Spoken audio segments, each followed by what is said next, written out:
মা তো মাই হয়। আজকের এখানে এত মা বসে আছো দেখে গো মা আমার একটি কথা মনে পড়ে গেল। সত্য ঘটনা মা, বলবো? আপনারা যদি বলেন তাহলেই বলবো। হ্যাঁ মায়েরা, বলবো?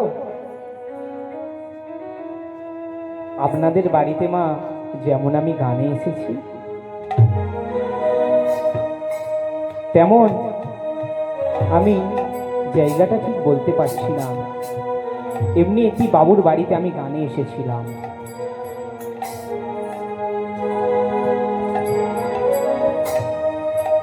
একটি ঘরেতে আমাদের বসতে দিয়েছে, যেমন এই বাবুরা যেই বাবুদের বাড়ি এসেছি যেমন বসতে দিয়েছে, তা আমাদের সব সাজাগোজা হয়ে গেল। এবার আমার এই সম্প্রদায়গুলো যখন আসরে উঠবে, আমি তখন সেই বাবুটিকে বলছি, বাবু, ও বাবু, আপনি তো এত আয়োজন করেছেন, এখানে সবাইকেই দেখতে পাচ্ছি, কই আপনার মাকে তো দেখতে পাচ্ছি না।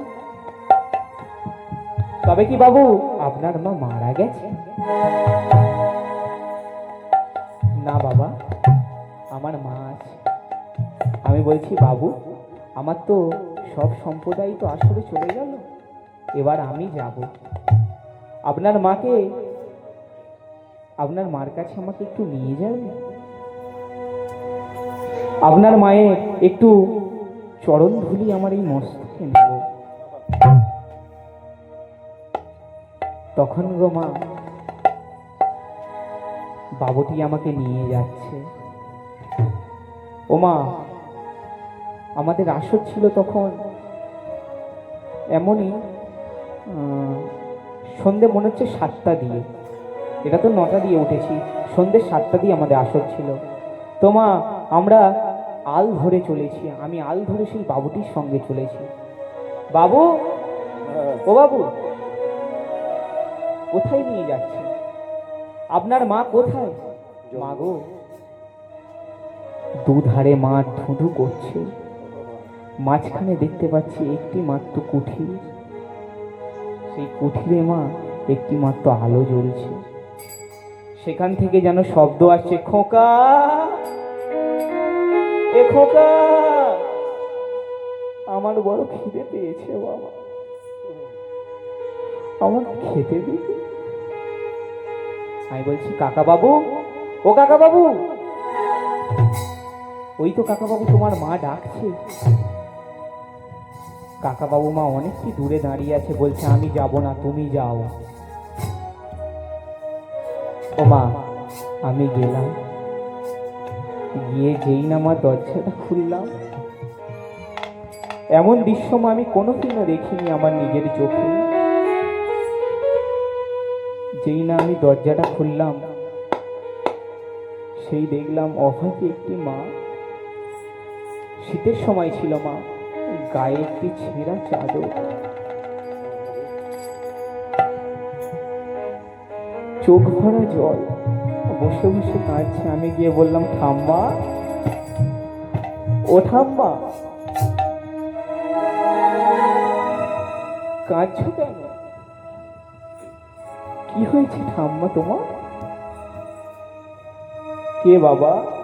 ও ঠাম্মা, তোমাদের এই আসরে আমি গান করতে এসেছি গো, তোমার কি হয়েছে তুমি আমায় বলো। ঠাম্মাজি তখন কেঁদে কেঁদে বলছে, বাবা দেখো না, গরম ভাতে আমার 1 চামচ ঘি খাওয়ার ইচ্ছা হয়েছে। আমার বৌমা আমাকে যখন ভাত দিতে আসে, আমি তখন আমার বৌমাকে বলি, বৌমা, আমার ছেলে এলে একটু বলো না যে আমাকে যেন গরম ভাতে 1 চামচ ঘি দেয়। তাই বৌমা বলে ওঠে, এই বুড়ি, বলি, বয়স তো হচ্ছে, লালসা এখনো মেটেনি, তুমি জানো না তোমার ছেলের মাসে কত ইনকাম? আবার আমার 2টো ছেলে মেয়ে, তাদের পড়ার খরচা কত হয়? আবার তুমি ঘিয়ের কথা বলছো, বুড়ো হয়ে গেছে তাও তোমার লালসা মেটেনি?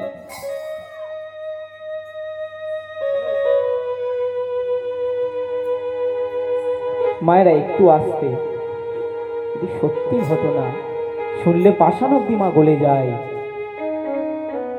ও মা, আমি তখন বললাম, ঠাম্মা,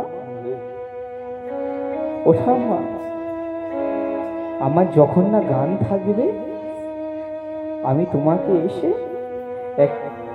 একটি ছোট্ট ডিবেতে ঘি কিনে দিয়ে যাবো ঠাম্মা। তখন ঠাম্মাটি আনন্দেতে বলছে, বাবা দিয়ে যাবি? আমি বলছি, হ্যাঁ ঠাম্মা, দিয়ে যাব। বলে গো মা, আমার আসলে সময় হয়ে গেল। আমি উঠে গান করলাম, প্রায় 3 ঘন্টা কাটালাম। তারপরে মা, লেবে আমি সেই বাড়িতে 1 গ্লাস জল পর্যন্ত খাইনি। গাড়িতে উঠে এলাম, উঠে এসে বসে বসে ভাবছি, যেদিনকে আমার না গান থাকবে আমি এই ঠাম্মাটিকে এসে একটি ছোট্ট ঘি কিনে দিয়ে যাব।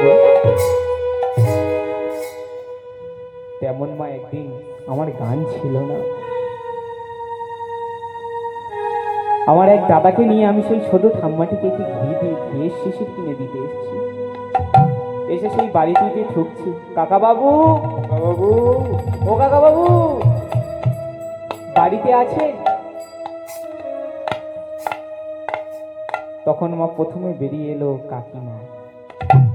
আমি বলছি, কাকিমা, কাকা বাবু কোথায় কাকিমা? এই দেখো, আমি একটি ছোট্ট ঘিয়ের শিশির এনেছি, ঠাম্মা আমার কাছে খেতে চেয়েছিল। তখন গো মা, কাকা বাবু দেখি না ঘর থেকে বেরিয়ে এলেন। কাকা বাবু, ও কাকা বাবু, তুমি এমন চুপ করে আছো কেন? বলো, তোমার মা কোথায় বলো? চলো, তোমার মায়ের কাছে নিয়ে চলো। তখন মা সেই কাকা বাবু আমাকে জড়িয়ে ধরে হাউ হাউ করে কেঁদে উঠলেন। বাবা, আমার মা গত 2 দিন হয়েছে মারা গেছে। এ কি কাকা বাবু, এ কি, সেই অভাবী ঠাকুমাটাকে আমার আর ঘি খাওয়ানো হলো না? এ কি বলছো কাকা বাবু? বলে গো মা, সেই কাকা বাবুর হাতে আমি সেই ছোট্ট ঘিয়ের শিশিরটা তুলে দিয়ে যেই মা আমি এবার গাড়িতে উঠবো, তখন সেই একটি কমিটির দাদা ডেকে উঠল, দীপবাবু, এখানে তুমি কোথায় এসেছিলে? আমি তখন বলছি, দেখো না,